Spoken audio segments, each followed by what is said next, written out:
हम्म। तो मैंने तुम्हें बता दिया था कहाँ तक, गूगल ट्रेंड्स तक बता दिया था। अब बात आती है कीवर्ड को ऑप्टिमाइज कैसे, अच्छे से यूज कैसे करना है। अब तुम्हारे पास कीवर्ड तो आ गए, लेकिन यूज कैसे करना है ये भी तो देखना पड़ेगा। ठीक है, तो पहली चीज है आपकी कीवर्ड प्रोमिनेंस। अब प्रोमिनेंस से क्या समझते हो? सिंपली अभी ये समझो, प्रायोरिटी देना। ठीक है, अब कहीं जाते हो तो प्रायोरिटी किस चीज को देते हो तुम, मतलब अपने बॉडी के ऊपर? क्या, कहीं जाते हो, पार्टी में जा रहे हो, शादी में जा रहे हो, कपड़ों पे, सिर्फ कपड़ों पे? हाँ, मूवी हो लो, तो जो अपीयरेंस दिख रहा है सामने उस पे तुम देते हो प्रायोरिटी। वैसे ही हमने जैसे कीवर्ड रिसर्च किया, प्राइमरी कीवर्ड, तो हमें वेबसाइट की प्रायोरिटी की जगह पे डालना पड़ेगा। ठीक है, वेबसाइट की प्रायोरिटी जहाँ दिखे, गूगल को दिखे कि ये पेज इसके बारे में है। ठीक है, क्लियर? माइंड में फिगर बनी कैसे प्रायोरिटी दिखानी है, किसको? गूगल को दिखानी है। तो मेन मेन जगह कौन सी हो जाएगी तुम्हारी? एक टाइटल टैग जो डिफाइन होता है। कौन सी? गूगल को प्रायोरिटी दिखानी है, गूगल पर नहीं, गूगल को। वेबसाइट रैंक होती है। हाँ, अभी ये समझो कीवर्ड्स डालने हैं अपनी वेबसाइट जो तुमने सिलेक्ट किए हैं। अब प्रायोरिटी दिखानी है गूगल को कि ये पेज मेरा इससे रिलेटेड है। तो प्राइमरी कीवर्ड डालेंगे कहाँ? टाइटल में, मेटा में, हेडिंग में, H1। तो ये प्राइमरी जगह होती है जहाँ गूगल देखता है। स्टार्टिंग में मतलब एक तो रहता है ना, एनालाइज करना शुरू करते हो, तो एक स्टेप तो होता है जहां से करना शुरू करते हो। तो गूगल का प्राइमरी स्टेप हुआ है कि वेबसाइट में कोड के अंदर जितना टॉप पे रहेंगी चीजें, उतना गूगल को जल्दी पता लगेगा कि ये वेबसाइट से रिलेटेड है। ठीक है, प्रोमिनेंस का मतलब प्रायोरिटी देना, किसी चीज को ऊपर दिखाना, बिल्कुल। ठीक है, अब तुम्हारे ड्रेसिंग में भी प्रायोरिटी तुम्हारी क्या होगी? पहले सबसे पहले मुंह धोगे, कपड़े तो बाद में पहनोगे, प्रायोरिटी तुम्हारा फेस हो गया। तो उस पर काम कर रहे हो, तो हमें ऐसे काम करना है। ठीक है, अब आया कीवर्ड प्रोक्सिमिटी। अब प्रोक्सिमिटी पढ़ो और बताओ मेरे को थोड़ा सा।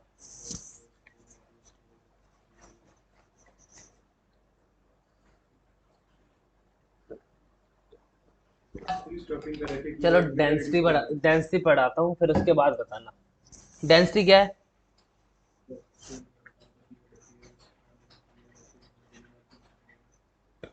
कितनी बार एक कीवर्ड यूज किया गया है उसकी, लेकिन किसके कंपैरिजन में? आगे भी तो पढ़ो। Ratio, overall word count. Overall word, अच्छा, तो वर्ड काउंट में। अब ये मुझे क्लियर थोड़ा सा समझ में नहीं आ रहा, बताओ, चलो थोड़ा और बताओ, एक्सप्लेन करो। सर जो वर्ड्स हैं उसके अंदर कितनी बार उस कीवर्ड को, मतलब पर्टिकुलर वर्ड्स में कितनी बार कीवर्ड को स्टफ किया गया है। जैसे मान लो मेरा है एक paragraph, this is the digital marketing. ठीक है, अब इसमें सारे वर्ड्स काउंट होंगे, दिस इज द, ऐसे करके मान लो सारे वर्ड्स काउंट हो रहे हैं। ठीक है, अब उस काउंट के अंदर जो तुमने कीवर्ड लिखा है ना, जो तुम्हारा कीवर्ड है, वो कितनी बार आ रहा है। ठीक है, जितनी बार आएगा वो उसकी डेंसिटी हो जाएगी। हाँ, अब देखो मान लो कि 1% आ रहा है, तो 1% तुम्हारे कीवर्ड की डेंसिटी है तुम्हारे कंटेंट के अंदर। जब मैंने कहा था कि कंटेंट के अंदर ही कीवर्ड डाल डाल के लोग क्या कर देते थे, रैंक करा देते थे अपनी वेबसाइट पहले। तो क्या करते थे, पैराग्राफ लिखा, लेकिन उसके अंदर तुम्हारे कीवर्ड की डेंसिटी बहुत ज्यादा है। पैराग्राफ का कंटेंट है 10% और तुम्हारे कीवर्ड की डेंसिटी है 90%। तो उसमें लिखा क्या होगा? Digital marketing, digital marketing, digital marketing, digital marketing, यही लिखा होगा। कंटेंट काम का तो है नहीं। तो वो चेक करता है कीवर्ड डेंसिटी क्या होती है, कि जितने भी तुम्हारे वर्ड्स हैं, मतलब जितने भी पूरे पेज के अंदर, उसमें से तुमने कितनी बार कीवर्ड यूज कर रखा है, उसका कंपैरिजन करके, तो फिर उसकी परसेंटेज निकल जाती है। ठीक है, वो समझ लो, डेंसिटी परसेंटेज ऑफ कीवर्ड जो तुमने यूज किया पूरे ऑल ओवर द वर्ड से। ठीक है, तो मान लो, जैसे मान लो कि तुमने कीवर्ड यूज किया है 10 बार, और तुम्हारे वर्ड्स कितने हैं? 100। तो उसकी परसेंटेज क्या निकलेगी? कीवर्ड 10 यूज करें हैं, कीवर्ड यूज किए हैं 10, ठीक है, वर्ड है 100,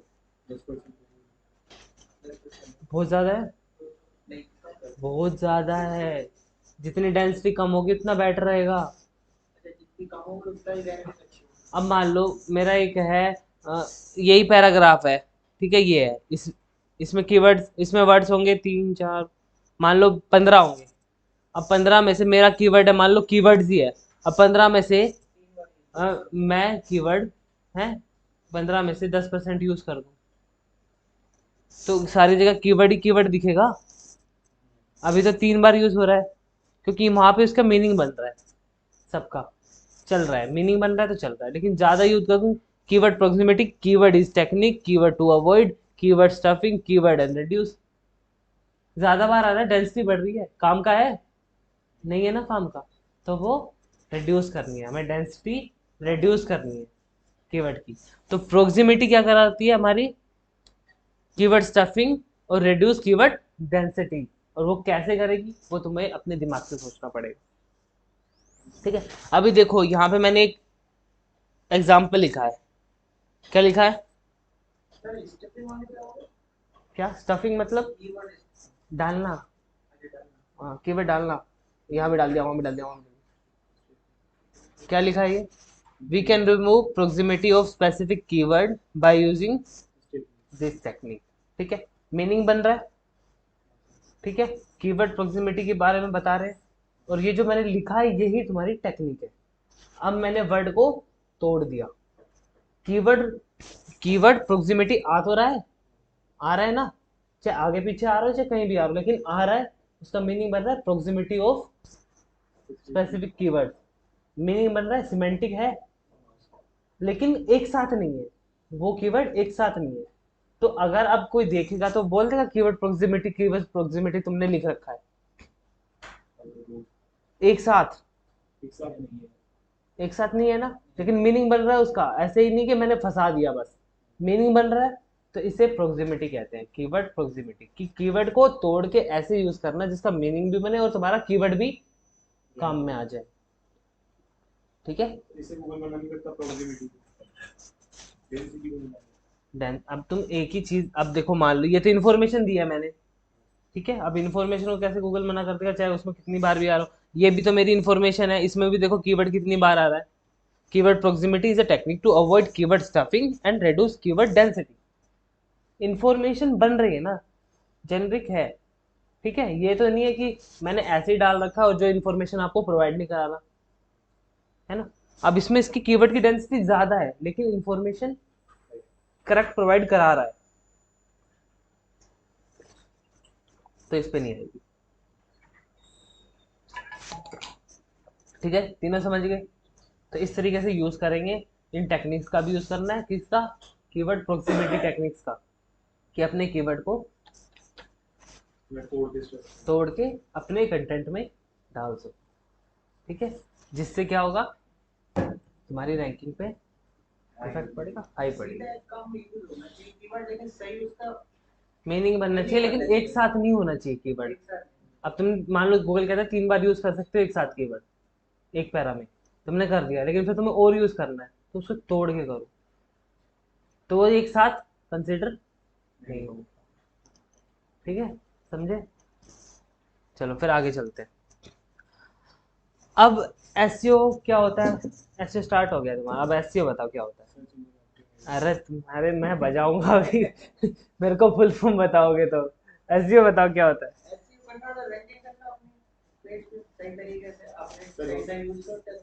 चलो, सर्च इंजन क्या होता है, जो गूगल का, जो गूगल पे किस क्वेरी टाइप करते हैं तो। अब पहली बात ये ध्यान रखो, गूगल एक सर्च इंजन है, ठीक है, सर्च इंजन, उस गूगल का नाम है, वो है क्या, एक सर्च इंजन, जैसे क्लोथ का नाम है, ये क्या है, शर्ट है, आती क्लोथ के अंदर ही है, टी शर्ट पहनूंगा तो वो भी आता है क्लोथ के अंदर ही। वैसे सर्च इंजन है, उसके अंदर गूगल आता है, उसके अंदर ही याहू आता है, उसके अंदर ही बिंग आता है, उसके अंदर ही बाइडू आता है, समझ रहे हो। तो ये सारे क्या है, सर्च इंजन कैटेगरी, कैटेगरी जो लाई करती है वो सर्च इंजन के, लेकिन उसके नाम अलग अलग है, प्रोडक्ट अलग अलग है, ठीक है। तो गूगल, यही यही मत समझो कि गूगल ही है जो है, और भी ज्यादा सर्च इंजन है, ब्रेव ब्राउजर है, ब्रेव ब्राउजर है, सर्च इंजन नहीं है। ठीक है, गूगल सर्च इंजन तो समझ आ गया, ये ब्राउजर और सर्च इंजन में फर्क क्या हो गया? ब्राउजर जहाँ पे मैं इंफॉर्मेशन कलेक्ट करता हूँ, सॉफ्टवेयर है एक ब्राउजर। सर्च इंजन वो है जो वर्ल्ड वाइड वेब से सॉफ्टवेयर लाके तुम्हें सर्च रिजल्ट दिखाता है। ये अंडरस्टैंडिंग बनानी पड़ेगी तुम्हें। वो पूरा ग्लोबली बना के ला रहा है। ग्लोबली सर्च इंजन, चलो मैं तुम्हें दिखाई देता हूँ। ये क्या है, सॉफ्टवेयर है जो मेरे कंप्यूटर में इंस्टॉल हुआ है। ठीक है, अलग अलग तरीके के ब्राउजर बने हुए हैं। अब देखो मैं यहाँ पे, देखो यहाँ पे सर्च इंजन दिख रहा है। कौन सा सर्च इंजन है? गूगल। गूगल के थ्रू मैं सर्च करूंगा तो उसकी साइट पे जाके मैं सर्च कर रहा हूँ। ठीक है, अब मैंने गूगल से सर्च कर लिया याहू। याहू, अभी मेरे को इसने याहू के क्या दिए, क्या दिए यहाँ पे, रिजल्ट दिए। लेकिन अपने वेबसाइट पे दिए, एक तरीके से ऐसा समझो, अपनी वेबसाइट पे रिजल्ट दिए। अब मैं याहू पे जा रहा हूँ, मैं याहू पे गया। अब ये याहू का क्या आएगा, ये याहू का वेबसाइट सर्च इंजन। वेबसाइट मतलब सर्च इंजन एक तरीके का। अब मैं यहाँ सर्च करूं तो इसने क्या दिए मेरे को, सर्च दिए, रिजल्ट्स दिए। ये किसने दिए यहाँ पर, याहू ने अपने सर्वर से दिए। ठीक है, अब मैं जाऊं बिंग पे। सर में अगर गूगल के सर्च इंजन पर गूगल को सर्च करें तो वो सर्च इंजन बन के गूगल नाम से आता है। गूगल के बारे में इंफॉर्मेशन देगा। अब ये क्या आ गया, बिंग का सर्च इंजन। किसका है वो, माइक्रोसॉफ्ट का है। ठीक है, सर्च इंजन का नाम है। तुमने सर्च इंजन ही डिस्कवर नहीं किया अभी, कितने होते हैं। कोई नहीं, मैं बता रहा हूँ फिर भी। ठीक है, बिंग पे आ गया मैं। अब बिंग पे सर्च करूं, देखो इस पे डिजिटल मार्केटिंग कितनी लास्ट में आ रहा है, सेवा सेवा पोर्टल, वो पहले। अब ये देखो कि ये क्या आ रहा है, माइक्रोसॉफ्ट बिंग से आई है इन्फॉर्मेशन। लेकिन याहू से, याहू में दिख रहा था कहीं, ये याहू है। याहू में इसका क्या, कोई लोगो ही नहीं दिख रहा, क्योंकि याहू पावर करता है बिंग को। ठीक है, मतलब एक साथ कोलैबोरेशन मिलकर काम करता है, ऐसा कुछ समझ लो अभी के लिए। हम गूगल को क्यों बताते हैं, गूगल फेमस है, सबको पता है, इंडिया में गूगल ही चल रहा है। ठीक है, अगर तुम्हें चाइना भेज दूं तब क्या करोगे, किस पे काम करोगे? जो जहाँ पे चल रहा होगा। हाँ, तो ढूंढो क्या चल रहा है चाइना में, कौन सा सर्च इंजन है जो चाइना में चलता है। हाँ, मैं बोलते तो वही डाल दो, तुम खुद से सर्च नहीं करोगे।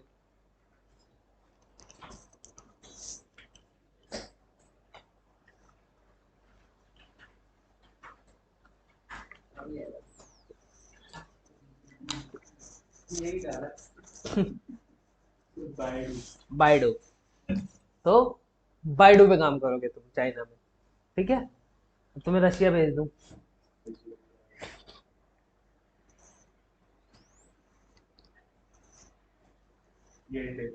और सिर्फ इंडेक्स पे काम करोगे।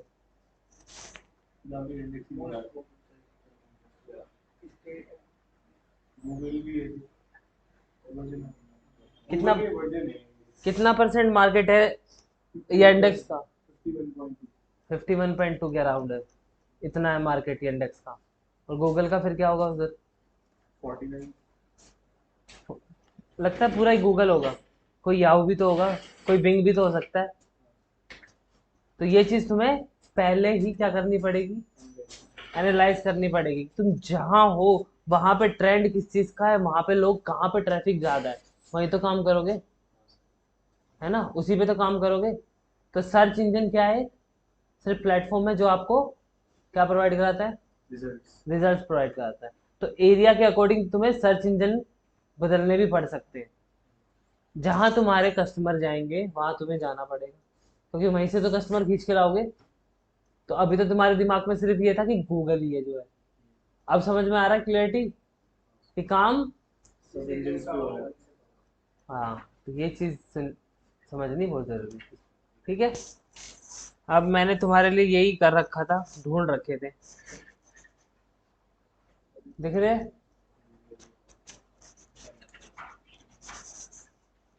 चाइना में है ना, चाइना में अभी तुम गूगल पे काम करते तो तुम्हारा रैंक करता, करता। लेकिन टॉप में नहीं रहता, थोड़ा बहुत करता, क्योंकि सारे सर्च इंजन मेनली ओवरऑल ऐसा लगा लो कि 19-20 तो नहीं कह सकता, 15-20 कह सकता हूँ। 15-20 का डिफरेंस होता है एल्गोरिदम्स में उनके। तो गूगल का जो एल्गोरिदम होगा उसके अकॉर्डिंग, गूगल का जो एल्गोरिदम होगा उसके अकॉर्डिंग वो रैंकिंग देगा।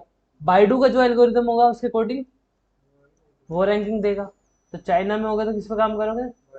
बाइडू पे। और यहाँ हो तो गूगल पे। कल को गूगल क्रैश हो जाए, गूगल की मार्केट डाउन हो जाए, तो लोग कहाँ स्विच करेंगे? बाइडू पे कर लेंगे सीधा, चाइना का। यहीं पर जो तो और याहू या बिंग पे जाएंगे, तो फिर तुम्हें किसके हिसाब से काम करना पड़ेगा? सर ये क्रोम वो नहीं सर्च इंजन क्रोम एक ब्राउजर है, एक ब्राउजर सॉफ्टवेयर है जहाँ पे सारे सर्चेज होते हैं, वो सर्च इंजन। नहीं ठीक है, क्रोम हो गया, फायरफॉक्स हो गया, आपका माइक्रोसॉफ्ट एज हो गया, ये सारे क्या है? ब्राउजर। अब जब मैं ब्राउजर को ही सर्च इंजन समझते आ रहे हो, तो ये कल को जाओगे बोलोगे सर मैं क्रोम पे काम करता हूँ। क्रोम? क्रोम सर्च इंजन है? क्रोम, हाँ सर क्रोम सर्च इंजन है, लेकिन क्रोम क्या है? ब्राउजर, जिसपे आप ब्राउज कर सको, चीजों को देख उसको समझाने के लिए सको। मैं समझता हूँ चीजों को। ठीक है। अब एक सर्च इंजन कैसे काम करता है, मैंने गूगल का एग्जांपल लिया क्योंकि इंडिया में हो तो गूगल पे ही काम करता है। अब चाइना में होते तो मैं बाइडू का एग्जांपल लेता। ठीक है। अब सर्च इंजन कैसे काम करता है, कोई बताएगा? क्रॉल करता है हमारी सारी वेब। आओ खड़े हो यहाँ पे, चलो बताओ। सर जो सर्वर पे हमारा जो डेटा होता है, वेबसाइट होती है, उसे क्रॉल करता है, उसकी सारी इन्फॉर्मेशन ले लेता है। फिर जो हमारे कॉम्पिटिटर्स होते हैं उनकी भी सारी इन्फॉर्मेशन ले लेता है, और फिर उन्हें कंपेयर करता है कि किसने बेटर काम करा है, फिर उसके जो रिजल्ट्स, जिसने अच्छा काम किया होता है उसके रिजल्ट्स को ऊपर शो कर देता है। थोड़ा सा मतलब ओवरऑल ठीक है, लेकिन मैं थोड़ा सा और एक्सप्लेन कर देता हूँ इसको। चलो, कोई भी सर्च इंजन होता है उसने अपने प्रोग्राम्स बना रखे हैं। ठीक है। एक सर्च इंजन एक तरीके की वेबसाइट ही है जो कहाँ चल रही है? वर्ल्ड वाइड वेब में चल रही है। ठीक है। अब पहले क्या होता था, लोग आते वर्ल्ड वाइड वेब में सारी इंफॉर्मेशन डाल देते थे। ठीक है। अब उनको वो इंफॉर्मेशन ढूंढनी है तो एग्जैक्ट उसका डोमेन लिखना पड़ेगा, वरना पेज नॉट फाउंड वगैरह कुछ आएगा। ठीक है। मान लो कोई भी सर्च इंजन नहीं है, कोई भी सर्च इंजन है ही नहीं। अब मुझे जाना है इक्विक डिजिटल की वेबसाइट पे, मैंने इक्विक डिजिटल लिखा। ठीक है। इक्विक डिजिटल मैंने लिख दिया। अब मान लो मेरी स्पेलिंग होगी गलत, .com, मुझे डोमेन लिखना पड़ेगा, आईपी एड्रेस से तो मैं याद नहीं सकता। और कोई सर्च इंजन है ही नहीं जो मुझे क्या दिखाए, कोई सर्च इंजन है ही नहीं अपने पास जो मुझे क्या दिखाए, रिजल्ट्स दिखाए उससे रिलेटेड। तो अभी तो डायरेक्ट देखना पड़ेगा। तो मान लो मैंने गलत लिख दिया तो क्या आएगा? रिजल्ट नॉट फाउंड नहीं, वो जहां जहां आप जाना चाहते हो ना वो साइट रीच नहीं। अब मान लो एक एग्जांपल लेते हैं रियल लाइफ का, कि आप कहीं गए। ठीक है। अब वहां पे ना नेविगेशन के लिए आपके पास कुछ है, ना कोई आदमी दिख रहा है। ठीक है। तो आपको एरिया एग्जैक्ट पता होना चाहिए, एड्रेस पता होना चाहिए, तभी वहां जा पाओगे। हल्का फुल्का पता है तो फिर आपको क्या पड़ेगा? ढूंढना पड़ेगा। किसी से पूछ नहीं सकते क्योंकि वहां कोई सर्च इंजन है ही नहीं जो बताएगा कि आपको यहाँ जाना। तो ये आएगा, ऐसा आएगा। तो फिर इसको ओवरकम करने के लिए मेरे तरीके से मार्केट में क्या है? सर्च इंजन जो आपको इससे रिलेटेड रिजल्ट प्रोवाइड कराएंगे। अब आप डायरेक्ट डालने की बजाय सिर्फ इतना डाल सकते हो, किसी को डोमेन मत डालो, सिर्फ इतना डालो और वो सर्च इंजन से रिजल्ट दिखाएगा। अब सर्च इंजन से देखो मैंने इतना डाला, गलत भी डाला, लेकिन मेरी वेबसाइट ऊपर है क्योंकि उससे इंफॉर्मेशन मिलती जुलती है। अब मैंने उसको बता दिया कि ये एरिया में यहाँ है और हाउस नंबर ये है। अब मुझे गलियां पता करनी है ना, सिर्फ कि वहां जाने के लिए रास्ता पता करना है। अब उसने बता दिया यहाँ से ऐसे जा, पूछ जाएगा। ठीक है। वैसे ही सर्च इंजन काम करते हैं, आपको रिजल्ट देते हैं ताकि आप सही जगह पे जा सको, अपनी क्वेरी के अकॉर्डिंग सही जगह पे विजिट कर सको। ठीक है। तो क्या कहता है, हर एक ने अपने प्रोग्राम बना रखे हैं जो क्या करता है, सारे वर्ल्ड वाइड वेब में जितनी भी क्या है वेबसाइट है उनका डाटा को क्रॉल मतलब इंफॉर्मेशन रीड करता है, इंफॉर्मेशन लेता है सारी वेबसाइट से, ठीक है, और उसको लाके क्या करेगा वो, आप जिसका भी सर्च इंजन होगा उसके डाटाबेस में स्टोर कर देगा। स्टोर करा देगा, ठीक है, जिसका भी सर्च इंजन होगा उसके डाटाबेस में स्टोर करा देगा। अब जब उसने स्टोर करा दिया, अब मान लो इतनी सारी वेबसाइट थी और वहां से वो इतनी सारी इंफॉर्मेशन लेके आया, इंफॉर्मेशन मिक्स होगी, होगी, स्पोर्ट्स की अलग वेबसाइट होगी और फूड्स की अलग होगी, लेकिन साथ में तो इन्फॉर्मेशन वो लेके आया ना, उसने देखा नहीं, सिर्फ इन्फॉर्मेशन लेके आया, ठीक है। अब मैं ज़्यादा टेक्निकल में नहीं जाऊंगा कि कैसे उठा रहा है कैसे उठा रहा है, ये नहीं, तो उसने उठाया, उसको लाके कहाँ स्टोर कराया, गूगल के सर्वर में। अब ये पहले करता था, आज के टाइम पे भी ऐसा हो सकता है कि उसने अपने प्रोग्राम्स को और भी ज़्यादा ऑप्टिमाइज कर दिया हो, जिससे वो स्पेसिफिक, मतलब एक स्पोर्ट्स की वेबसाइट है या फिर ऐसी वेबसाइट है जो ई कॉमर्स की है, तो स्पेसिफिक क्या करेगा, उसी के लिए एल्गोरिदम बना दिया या उसी के लिए प्रोग्राम बना दिया कि वो सिर्फ उन्हीं वेबसाइट का डाटा लेके आए और अपने सेल में लाके इसको डाल दे, ताकि डायरेक्ट करेक्ट कैटेगराइज हो जाए, डायरेक्ट कैटेगराइज हो जाए। पहले इतना तगड़ा प्रोग्राम नहीं बना, तो एक डाटाबेस में लाके स्टोर किया, फिर वहां प्रोग्राम बनाए, उसका कैटेगराइज किया और दूसरे वाले डाटाबेस में लाके स्टोर कर दिया। दो डाटाबेस तो ऑब्वियस सी बात होंगे गूगल के पास, जिसपे एक यूजर इंटरेक्ट कर सके और एक इसका हिस्ट्री वाला डाटा पढ़, मतलब दूसरा बैकअप, जहाँ पे इंफॉर्मेशन पढ़ देते, मान लो इस पे अटैक भी होता है तो उसके बाद बैकअप है ना, ठीक है, ए प्लान बी प्लान। अब जो ये वाला है यूजर इंटरेक्ट सर्वर, इसके अंदर रहती है सारी कैटेगराइज करके इंफॉर्मेशन और इंडेक्सिंग वैल्यू भी रहती है, समझ रहे हो, इंडेक्सिंग वैल्यू मतलब आपकी वेबसाइट ने कितना अच्छा काम किया कंपैरिजन में आपके कॉम्पिटिटर से मिला के उनको इंडेक्स कर रखा है, ठीक है। जैसे आप मान लो आप बुक शेल्फ में हो, उसने फिर रख रखा है ना part 1 part 2 part 3 part 4 part 5, उसके अकॉर्डिंग रख रखी है हिस्ट्री की बुक पार्ट 5 तक। अब आप आओगे मुझे हिस्ट्री बुक 4 चाहिए, 4 उठाई आपको दे दी, लेकिन सजेशन में 3 2 1 भी डाल दी उससे रिलेटेड, कि आपको वो सही ना लगे तो दूसरी ले लो, दूसरी देख लो। तो वैसे ही क्या करता है, सर्च इंजन काम करेगा, गूगल नहीं, याद रखना गूगल नहीं, सर्च इंजन पे, सर्च इंजन, गूगल ही नहीं है सब कुछ, सर्च इंजन है गूगल सिर्फ, तो उस पे काम करेगा। अब आपने कोई भी क्वेरी करी, वो क्या करेगा, एल्गोरिदम अपने लगाएगा, उसमें से सारे डाटा को फिल्टर आउट करेगा और फिर आपको रिजल्ट शो कराएगा, जो रिजल्ट परफेक्ट होंगे। एल्गोरिदम ना होते तो क्या होता, वेबसाइट रैंक सही नहीं हो पाती, जो लोग वेबसाइट रैंक का तो छोड़ ही दो, एल्गोरिदम ना होते तो क्या होता सोचो। वो पता नहीं सब जो भरा हो सब वर्चुअल हो जाता वहाँ पे, ऐसे कुछ होता है। आप सर्च करते स्पोर्ट शूज, आपको क्लोथ दिख रहे हैं, कुछ भी और दिख सकता है, समझ रहे हो, एल्गोरिथम सब पहले मार मार के सही रखते हाँ, हैं, पहले पहले हाँ ऐसा समझ लो, ठीक है। एल्गोरिदम सिमेंटिक वे में तुम्हारे को बेस्ट रिजल्ट देते हैं फिल्टर आउट करके, कि हाँ मेरा यूजर जो मेरे पास आ रहा है वो निराश होके ना जाए, उसको इन्फॉर्मेशन मिल जाए अगर वेब पे हो तो, एल्गोरिथम काम कर रहे होंगे ऑफिस पढ़ाई हाँ उससे भी ज़्यादा तो बच गई। कुछ गूगल देता नहीं है, क्योंकि सारे बता देगा तो बाईपास करने के तरीके तो बन ही जाएंगे, है ना, ठीक है, ये चीज़ समझ में आ गई, ठीक है। अब आते हैं एसईओ के टाइप्स और टेक्निक्स के बारे में। तो कोई आपसे टाइप्स पूछे तो आपको क्या बताने हैं और टेक्निक्स पूछे तो क्या बताने हैं। एसईओ के टाइप्स कौन कौन से सुने हैं अभी तक, white head black head grey head. यही कंफ्यूजन रहता है लोगों के में कि टाइप कौन से और टेक्निक्स कौन से, जैसे on page SEO, of page SEO, technical SEO, ये क्या है, फिर टाइप्स ये टाइप्स है। और ब्लैक हेड व्हाइट हेड फिर क्या है, वो वेज एंड टेक्निकल, वेज मतलब वो टाइप नहीं हो सकते, वो टाइप।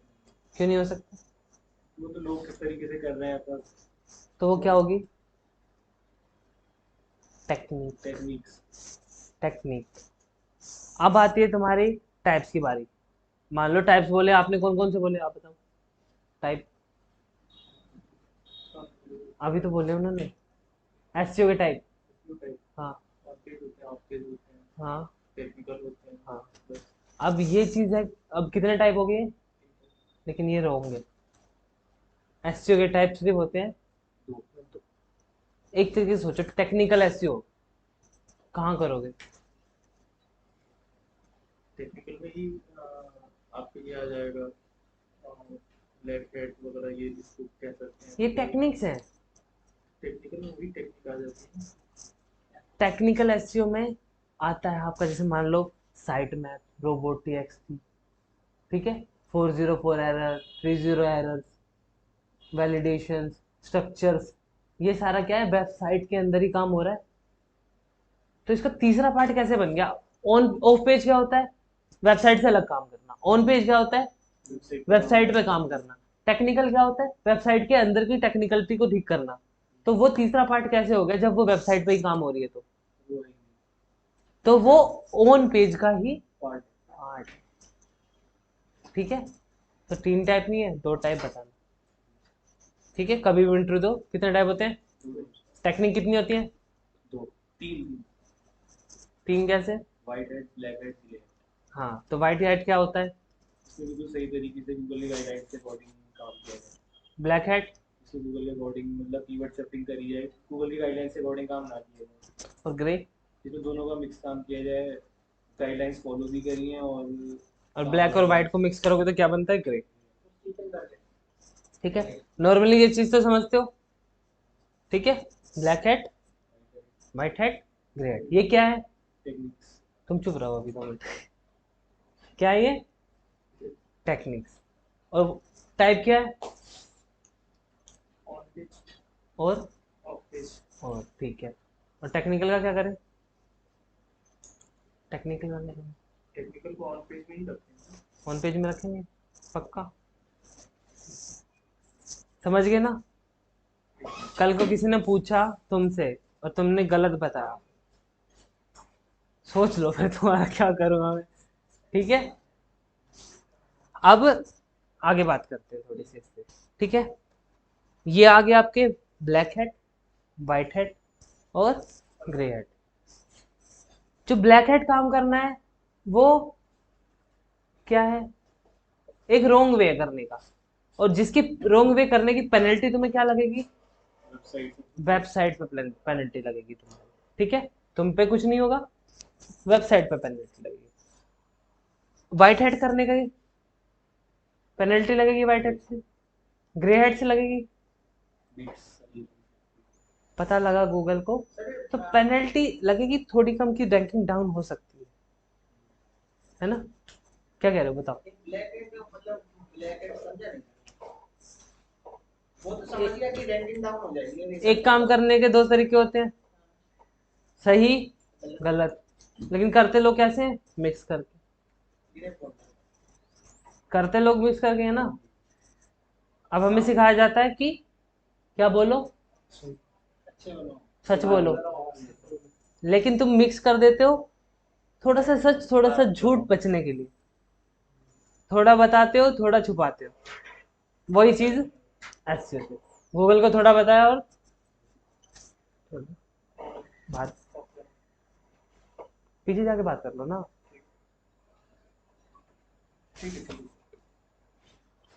ठीक है। तो गलत तरीके को हम ब्लैक हेड कह देते हैं, सही तरीके को हम क्या कह देते हैं? White head. और जो दोनों का मिक्स करता है उसे, अब देखो, ब्लैक हेड में जो नहीं बोल रखा वही करना है, और तो वो क्या हो जाएगा? ब्लैक हो जाएगा। कीवर्ड स्टफिंग कर रहे हो, डुप्लीकेट कंटेंट कर रहे हो। अब क्लोकिंग पूछोगे क्या होती है? पूछोगे ना, क्योंकि आएगा मन में कि सर ने बोला क्या है, लेकिन अभी बताऊंगा आगे जाके। अभी बस मैं बता रहा हूँ कि ये होता है hidden text and links, link spamming, ये कुछ बस तड़का मार दिया मैंने कि ये सारी चीजें होती हैं जो तुम्हें नहीं करनी। मैं नहीं कह रहा, इनकेस तुम्हें आगे जाके ज्यादा दिमाग आ जाएगा तो तुम करोगे भी, ऑब्वियसली बात है, तुम करोगे कि सोचिए ऐसे करके रैंक कर दूं फटाक से, करोगे भी। वो अपने रिस्क पे करोगे, वो मैं नहीं सिखाऊंगा, ठीक है। वो तुम अपने रिस्क पे करोगे, व्हाइट हेड मैं सिखाऊंगा, ठीक है। गलत काम तुम खुद ही करना, ठीक है।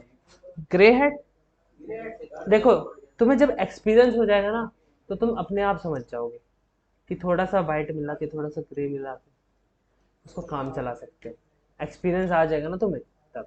अभी के लिए सिर्फ व्हाइट पे फोकस करो और ब्लैक को पढ़ो, क्या नॉलेज लो, पढ़ो किलिंग स्पैमिंग से क्या हो सकता है, क्या पता तुम्हारे दिमाग में कुछ ऐसा आइडिया आ जाए तुम तोड़ निकाल दो, जो थोड़े टाइम के लिए चलेगा, ऑब्वियस सी बात है, फिर गूगल क्या निकाल देगा, एल्गोरिथम के थ्रू पकड़ जाए। है ना। ठीक है, तो जनरली जो चल रहा है, लेकिन उससे थोड़ी सी साइड रैंक हो जाएगी तुम्हारी, रैंकिंग में आ जाएगी, लेकिन ये मैं नहीं सिखाने वाला। ठीक है, अब टाइप ऑफ एसईओ, ठीक है, कौन से कितने बताए मैंने, ऑन पेज होता है तो 2 बताए हैं ना। ठीक है, अब पहले ऑन पेज में हम चीजें क्या करते हैं, टाइटल टैग्स को ऑप्टिमाइज कर देते हैं, हेडिंग को, इमेज को, मेटा डिस्क्रिप्शन और कीवर्ड डेंसिटी मैंने बताया, कीवर्ड डेंसिटी को भी ऑप्टिमाइज करते हैं। अब किसी को टाइटल टैग समझ आ रहा है क्या होता है, एचटीएमएल में पढ़ाया था, हाँ, हेडिंग भी पता है, इमेज का भी पता है, इमेज टैग भी पता रखा है, मेटा डिस्क्रिप्शन पता है, मेटा डिस्क्रिप्शन बताए थे, कीवर्ड्स बताए थे, हाँ हाँ, पूरा पिछला रिवाइज कोई नहीं करता है, फिर आगे जब ये चीजें आएंगी तो फिर कहोगे हाँ हाँ। ठीक है, तो इन सबको ऑप्टिमाइज करते हैं, और कहाँ करते हैं, अपनी वेबसाइट पे। ठीक है, अब जो आता है ऑफ पेज का पार्ट, इसमें सिर्फ पढ़ लो कि ये चीजें होती है, अभी डीप में नहीं जाना ऑफ पेज में। ठीक है, इसमें क्या है, लिंक बिल्डिंग, लिंक बिल्डिंग मतलब अब तुम्हारा नेटवर्क होता है, अब मान लो कहीं फंसे हो, फोन लगाया, हाँ भाई ये काम हो गया, ये काम हो गया, ठीक है, तो वहां से तुम्हारा वो लिंक बनाया ना जिससे तुम्हारा काम हो जा रहा है, वैसे ही वेबसाइट में। ठीक है, गेस्ट पोस्टिंग, गेस्ट पोस्ट, सारी चीजें आगे बताऊंगा, इतना डीप में अभी इसमें फंसना नहीं है क्योंकि ऑन पेज करना है हमें। ठीक है, फिर inbound singular, brand mention, brand mention, कुछ की चीजें तो पढ़ के पता लग रही है, ब्रांड मेंशन अपने बारे में, बस ये समझ लो कि अपनी साइड से हटके अपने बारे में दुनिया भर में लोगों को बताना उसे। ठीक है, आज सिर्फ इसकी लिस्ट बताऊंगा, ठीक है, फिर उसके बाद कल से इस पे काम करना शुरू कर देंगे, कल से मतलब नेक्स्ट क्लास। ठीक है, टाइटल टैग कहाँ होता है, टॉप पे है, टॉप पे कहाँ, बिल्कुल ऊपर साइड खुलती है उस पे लिखा हुआ आता है। मुझे वहां थोड़ी देखना है, कोड में बताओ ना।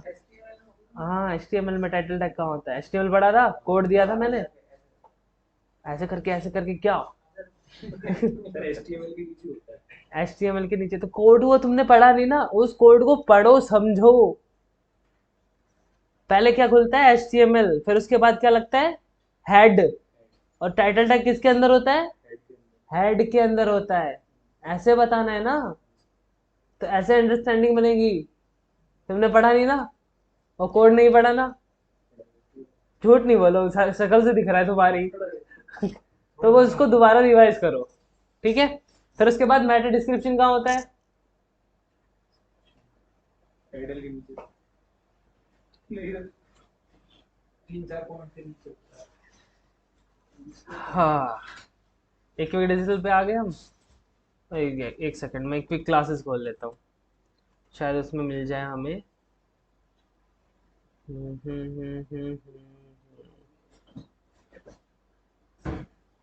ठीक है, अब बताओ कहाँ है मेटा,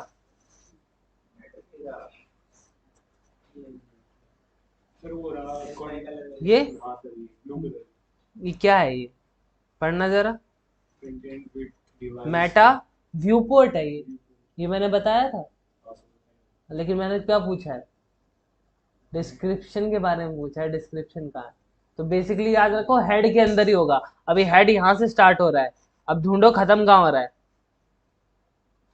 तो खत्म तो कहीं नहीं हो रहा यहाँ तक, तो इसके अंदर ढूंढो कहाँ है मेटा, अभी तो मेटा प्रॉपर्टी है, मेटा डिस्क्रिप्शन मिला, हाँ, मेटा डिस्क्रिप्शन, इसको ऑप्टिमाइज करेंगे, इसके बारे में हम लिखेंगे, हमने लिख रखा है, अपना कीवर्ड भी है, हाँ, है ना, इसको ऑप्टिमाइज किया है। अब अपना टाइटल देखो, टाइटल का है, ये अपना टाइटल है, कुछ भी नहीं लिखना, ऑप्टिमाइज करना है इसको। ठीक है, ऑप्टिमाइज करना है इसको, ऑप्टिमाइजेशन, इसका मेटा टैग के डिस्क्रिप्शन का ऑप्टिमाइजेशन सीखेंगे। ठीक है, उसके बाद अपने पास क्या है, मेटा कीवर्ड्स, अब कुछ लोग कहते हैं कि मेटा कीवर्ड्स का टाइम खत्म हो गया, कुछ लोग मानते हैं, कुछ लोग मानते हैं कि चल रहा है। तो हमें क्या करना है, हमें तो 200 फैक्टर्स हैं, सब पे काम करना है। अब लगे हाथों हम जब मेटा पे काम कर रहे हैं तो इस पे भी कर ही देते हैं। कोई नुकसान हो रहा है हमारा इससे? हो रहा है? नहीं हो रहा, तो कर देते हैं, क्या पता थोड़ा बहुत कर ही दे काम रैंकिंग में, तो पॉसिबिलिटीज हो सकती है, तो इसलिए इस पे हम काम करेंगे। ठीक है, मेटा कीवर्ड दिख रहा है कहीं?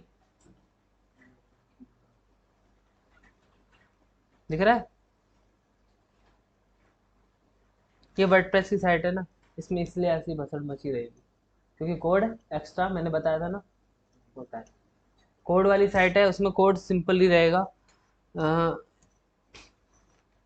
यहाँ पे लिखा रहेगा सारा कोड, हेड, कंटेंट, बस ये लिखा। इसके बाद ये तुम्हारी CSS शुरू हो गई, और उसके बाद ये मैंने काम कर रखा है ना, उस पर काम कर रखा है। एक पग आता है, पग समझते?